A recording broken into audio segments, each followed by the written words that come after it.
नमस्कार, मेरा नाम मनदीप पूनिया है। आप देख रहे हैं गांव सवेरा और आज हमारे साथ दोबारा अजीत सिंह जी जुड़े हैं। अजीत सिंह जी से आज हम बात करेंगे 3 महत्वपूर्ण विषयों पर। और 3 महत्वपूर्ण विषयों में सबसे पहले तो मैं बात करना चाहूँगा कि जो पिपली जो कांड हुआ है उसका जो 1 साल हुआ है। दूसरा, कल हरियाणा सरकार ने गन्ने का रेट अनाउंस किया है और दावा किया है कि वह देश में सबसे ज़्यादा गन्ने का रेट दे रहे हैं। तीसरा, सरकार ने जो एडिबल ऑयल्स हैं, जो ये लगा लीजिए कि खाद्य तेल हैं, खाद्य तेल का स्टॉक की जानकारी के लिए जो पुराने कानून हैं वो देने के लिए पुराने कानूनों का इस्तेमाल किया और ये कहा है कि जो एसेंशियल कमोडिटी एक्ट जिसमें ये कहा गया था कि अब स्टॉक के बारे में जानकारी देने की कोई ज़रूरत नहीं है, आप कितना भी स्टॉक कर सकते हैं, वो उससे मुकर गए हैं, उससे यू टर्न लिया है। इन 3 चीज़ों पर बात करेंगे अजीत सिंह जी से। अजीत सिंह जी, मैं आपसे पहला सवाल यही कि केंद्र सरकार ने जो कल यू टर्न लिया है खाद्य तेलों के स्टॉक के ऊपर, उसके बारे में आप क्या कहना चाहेंगे? देखिए मनदीप, इसमें एक बात तो बिल्कुल स्पष्ट है कि इस किसान आंदोलन के दौरान ही ऐसी बहुत सारी चीज़ें हो रही हैं जो किसानों के स्टैंड को सही साबित कर रही हैं।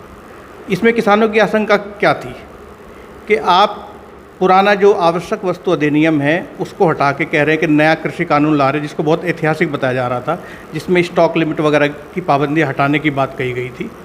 और अब जब महंगाई बढ़ रही है खाद्य तेलों की, तो उसी पुराने कानून का इस्तेमाल किया जा रहा है। तो या तो वो पुराने कानून सही हैं या फिर जिन कानूनों को, जो नए कृषि कानून हैं जिनको ऐतिहासिक बताया जा रहा है, वो गलत है। तो दोनों चीज़ें एक साथ नहीं हो सकती। और किसानों का यही स्टैंड था और किसान लगातार कहते आ रहे हैं, बल्कि किसानों से ये पूछा जा रहा था कि इन कृषि कानूनों में क्या काला है। तो एक तरीके से वो कालापन, वो खामियां इस किसान आंदोलन के दौरान ही दिखाई देने लग गई हैं। और जब ये इमरजेंसी आई, अभी बहुत इमरजेंसी की स्थिति नहीं भी है, लेकिन हाँ, खाद्य तेलों के दाम काफ़ी बढ़ रहे हैं और उन पे अंकुश लगाना सरकार के लिए मुश्किल हो रहा है। केंद्र सरकार ने जो राज्यों को चिट्ठी लिखी है उसमें साफ तौर पे लिखा है कि इंपोर्ट ड्यूटी वगैरह में बदलाव करने के बावजूद ये जमाखोरी शायद हो रही है, जिसकी वजह से दाम बढ़ रहे हैं। और इस पे अंकुश लगाने के लिए अब राज्यों को कहा गया है कि भाई वो जितने भी स्टॉक की जानकारी जो ट्रेडर्स हैं, जो मिलर्स हैं, उनसे आप जुटाइए, उनसे लीजिए। और ये सारा काम किसके जरिए हो रहा है? उस पुराने कानून के जरिए, जिसको ख़राब बता के ऐतिहासिक कृषि कानून लाए गए थे। तो एक तरह से किसानों का जो स्टैंड है, जो किसान कह रहे थे कि ये नया कानून सही नहीं है, इससे जमाखोरी को बढ़ावा मिलेगा, वो सही साबित हो रहा है और सरकार को पुराने अपने रुख पे, पुराने अपने कानून की तरफ वापस लौटना पड़ रहा है। तो अजीत जी, इस पे तो एक बात और क्लियर है कि जो किसान बार बार कह रहे थे कि जो एसेंशियल कमोडिटी एक्ट है उससे होगा ये कि जो व्यापारी हैं वो जमाखोरी करेंगे और नकली किल्लत पैदा की जाएगी मार्केट में और बनावटी किल्लत, और उससे जो पूरा समाज है उसको दिक्कत होगी और उस जो एसेंशियल कमोडिटीज़ हैं, ज़रूरी खाद्य वस्तुएं, उनके दाम आसमान को छू जाएंगे।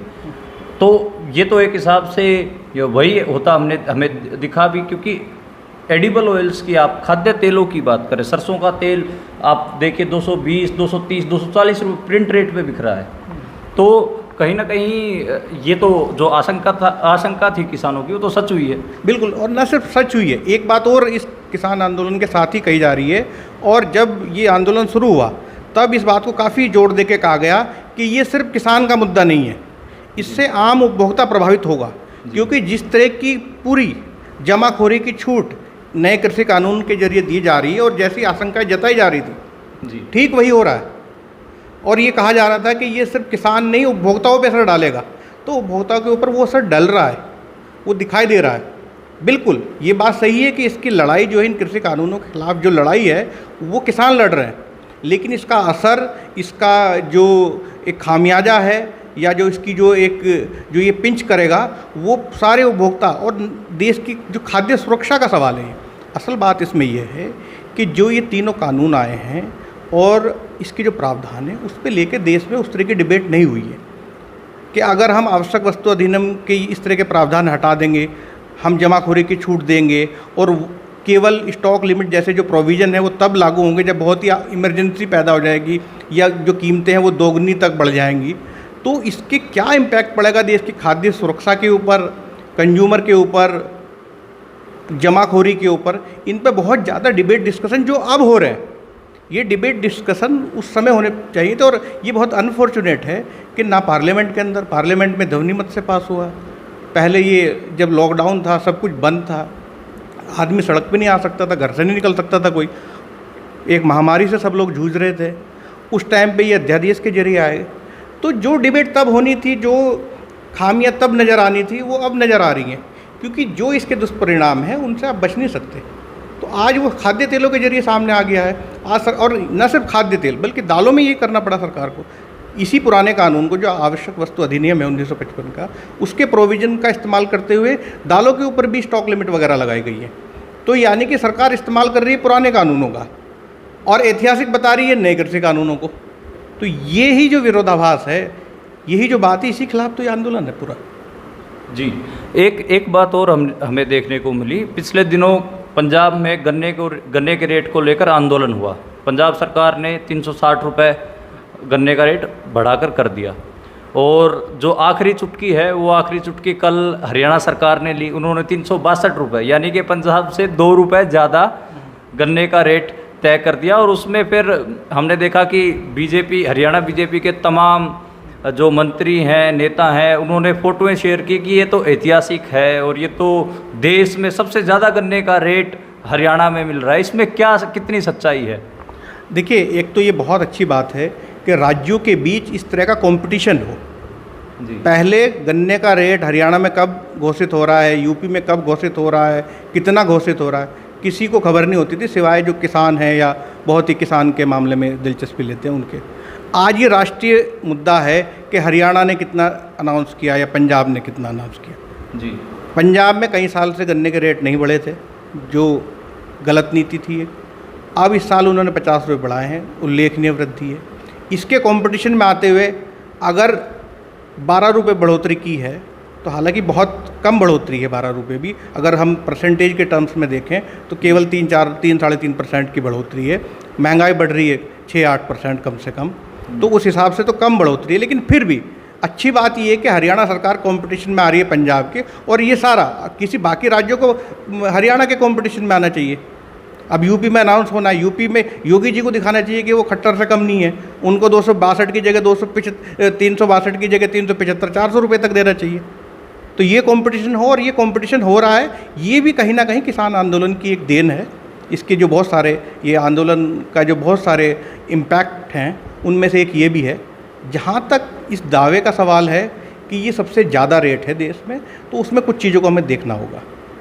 जैसे हम महाराष्ट्र की बात करें, महाराष्ट्र में जो ट्रांसपोर्टेशन है और जो मिल तक ले जाने का जो खर्च है और उसको बांधने का जो खर्च है, वो चीनी मिलें उठाती हैं, तो उसकी वजह से 20-30 रुपये का फ़र्क पड़ जाता है। अगर हम उस फैक्टर को देखेंगे, या कुछ चीनी मिलें ऐसी हैं, जैसे गुजरात में भी, साउथ गुजरात में चीनी मिलें हैं, सूरत और भरूच के आसपास, वहाँ भी क्या होता है कि अलग अलग चीनी मिलें अलग अलग अपना दाम बताती है। वो SAP से या जो FRP है केंद्र की तरफ से घोषित, उससे ज़्यादा होता है। तो अगर हम देखेंगे अलग अलग चीनी मिलों का, तो हो सकता है कुछ चीनी मिलें ऐसी हों जहाँ इफेक्टिव रेट है जो हरियाणा से भी ज़्यादा मिल रहा है। इस पे हम एक डिटेल से करेंगे इसका फॉलोअप। लेकिन अगर ये इस तरह का दावा किया जा रहा है, तो इसमें ये फैक्टर देखने बहुत ज़रूरी हैं कि हरियाणा में जो ट्रांसपोर्टेशन का खर्च है वो किसान की जेब से जाता है या चीनी मिलों की जेब से जाता है, और अगर हम उसको गुजरात और महाराष्ट्र से कंपेयर करें, तब हमको एक्चुअल तस्वीर इसकी निकल के आएगी। लेकिन हाँ, अच्छी बात इसमें यह है कि राज्यों के बीच ये कंपटीशन होना चाहिए दाम को लेके, जैसा बाकी चीज़ों को लेके होता है, ऐसे किसान के मुद्दों पे भी होना चाहिए कि हम बेहतर चीज़ें कर रहे हैं। इसमें किसानों की भलाई है, इसमें कोई बुराई नहीं है। जी, थोड़ी देर पहले 2 रुपये जो ज़्यादा पंजाब से मिल रहे हैं हरियाणा के किसानों को मिलेंगे, मतलब मिल रहे नहीं, मिलेंगे, उसके ऊपर मैं अजीत सिंह को एक चुटकुला कह रहा था। मैं कह रहा था कि जो 2 रुपये ज़्यादा देगी सरकार हरियाणा, वो 2 रुपये किसान, जो पंजाब के किसान भाई बैठे हैं हरियाणा के बॉर्डरों पे आंदोलन के, उनकी सेवा के लिए लगाएंगे। ये ऐसा एक मजाक के तौर पे कह रहा। तीसरी बात, थोड़ी गंभीर बात है। आज पिपली कांड को 1 साल हो गया है। अभी मैं कुछ देर पहले सुरेश को साहब का एक इंटरव्यू देख रहा था, आज उन्होंने करनाल से भेजा है। तो करनाल में बातचीत रुकी हुई है, लाठीचार्ज जो हुआ उसमें किसान की मौत हुई, तो जिस SDM ने सर फोड़ने के आदेश दिए, उसके खिलाफ मुकदमा दर्ज नहीं हो रहा है। तो सुरेश कोत वहाँ पर बैठकर कह रहे हैं कि हमें तो सिर्फ फुड़वाते फुड़वाते पुलिस से 1 साल हो गया है। बिल्कुल, ये बात तो सही है कि किसान जो पीपली कांड था आज साल भर होने जा रहे हैं, उसको हो चुके हैं, और किसान आज भी वहीं खड़ा है। बस इतना है कि वो आंदोलन जो जहाँ पे कुरुक्षेत्र में था वो करनाल तक पहुँचा है। किसान भी वहीं खड़ा है और प्रशासन का रवैया भी वही है और लाठीचार्ज भी वही हैं जो होते रहते हैं। इस आंदोलन के दौरान कितनी दफ़ा लाठीचार्ज हुए इसका कोई गिनती नहीं है और प्रशासन का रवैया भी उसी तरह का है। निश्चित रूप से बहुत बड़ा संघर्ष है किसानों के तरफ से, लेकिन एक चीज़ इसमें ज़रूर हुई है इस 1 साल के दौरान। बिल्कुल ये बात सही है कि किसानों को लट खाते हुए 1 साल हो गया, वो इनको महसूस हो सकता है, लेकिन इसमें बहुत सारी चीज़ें जो हैं पॉजिटिव भी हुई हैं इस 1 साल में। किसी ने नहीं सोचा था ये आंदोलन 1 साल तक खींचेगा और 1 साल बाद भी ये इतना मजबूत होगा। और कई राज्यों की जो इसमें हिस्सेदारी हुई है, कई राज्यों की किसान यूनियनें जो एक साथ मिल के आई हैं और इस आंदोलन ने किसानी और खेती के मुद्दे को राष्ट्रीय राजनीति के एकदम से सेंटर में ला के खड़ा कर दिया है। ये एक बहुत बड़ी उपलब्धि है। भारत कृषि प्रधान देश है, लेकिन अगर हम पिछले 20-30 साल में हिंदुस्तान की राजनीति को देखें, देश की राजनीति किन मुद्दों के इर्द गिर्द घूम रही है, कौन से मुद्दे हैं, उनमें ख़ासतौर पर सांप्रदायिकता है, हिंदू मुस्लिम का मुद्दा है, कम्युनल इस तरह की जो चीज़ें हैं, उनका बहुत बड़ा फैक्टर रहता है इलेक्शंस के ऊपर। तो उन सब इस पूरे माहौल में खेती किसानी एक तरह से हाशिए पे चला गया था। इस आंदोलन ने, भले ही किसान आज भी सड़क पे है, कल वो कुरुक्षेत्र में था साल भर पहले, फिर कहीं दूसरी तरफ था, अभी भी दिल्ली की सीमाओं पे है, अभी भी करनाल में ये सब चल ही रहा है, लेकिन इस पूरे संघर्ष ने किसान को एकजुट तो किया है और किसान को खुद को भी अपनी इस ताकत का एहसास शायद अब हुआ है कि वो एकजुट है। अभी आप देखिए मुजफ्फरनगर में किसान पंचायत, महापंचायत हुई, उसमें जितनी बड़ी तादाद में हरियाणा से लोग आए, पंजाब से लोग आए, बिहार से भी आए, दूसरे राज्यों से आए। तो पहले किसान आंदोलन होते थे बहुत ही स्थानीय मुद्दों पे, जिला लेवल का धरने प्रदर्शन, तहसील पे प्रदर्शन कर दिया, जिला मुख्यालयों पे प्रदर्शन कर दिया, बहुत ही पॉकेट्स में आंदोलन चलते थे। अब ये आंदोलन एक देशव्यापी शक्ल ले चुका है, एक देशव्यापी मुद्दा है। और बंगाल में हमने देखा, बंगाल के चुनाव में किसान यूनियनें गए, किसानों के मुद्दे उठे, अलग अलग। अब यूपी में चुनाव आ रहे हैं, यहाँ पे किसानी और खेती के मुद्दे उठाए जा रहे हैं। तो इस आंदोलन ने, भले ही किसान आज भी वहीं खड़ा है, संघर्ष जारी है, गतिरोध कायम है, बट इसके साथ साथ एक बहुत बड़ा फलक ऐसा है बदलाव का, जिसमें सामाजिक, राजनीतिक सभी तरह के बदलाव शामिल हैं, जिन्होंने खेती किसानी को राष्ट्रीय राजनीति के केंद्र में लाने का काम किया है। और किसानों के बीच किसान यूनियन, जो तमाम छोटे छोटे संगठन थे, कुछ बड़ी किसान यूनियनें थी, कुछ छोटे संगठन थे, उनको एक मंच पे लाने का काम किया है। तो ये भी देश की राजनीति के हिसाब से एक नई, आप कह सकते हैं, नया फिनोमिना है।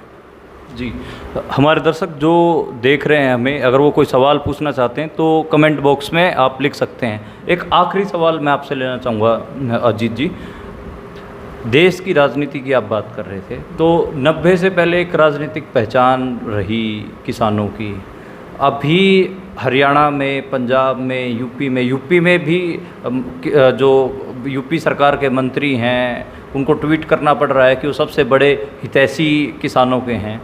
क्या लग रहा है कि जो ये सारा किसानों का एक हिसाब से पॉलिटिकल मेनस्ट्रीमकरण हुआ है, टीवी में भी वो चल रहा है, वो जारी रह पाएगा? क्या उस तरीके का मोमेंटम बन पाएगा, या फिर अगर कल को सरकार के साथ किसानों का समझौता हो गया तो फिर दोबारा वैसे ही एक हिसाब से ये सारा जो मोमेंटम है किसानों का एज ए पॉलिटिकल आइडेंटिटी, वो सारा दोबारा ज़मींदोज हो जाएगा?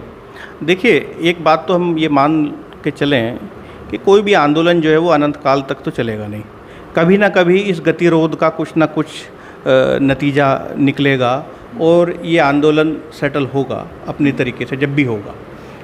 और हमेशा ये मोड नहीं रहेगा कि किसान भी हमेशा एक आंदोलन के शक्ल में रहे, लेकिन जैसा भी कि बाकी आंदोलनों में होता है, उसका कहीं ना कहीं कुछ इम्पैक्ट ऐसे ज़रूर होंगे जो स्थायी रूप से समाज में लंबे समय तक देश की राजनीति या सोसाइटी को प्रभावित करेंगे। किसान एक पहचान के तौर पे इसमें उसको मजबूती मिली है। अब ये मजबूती कितनी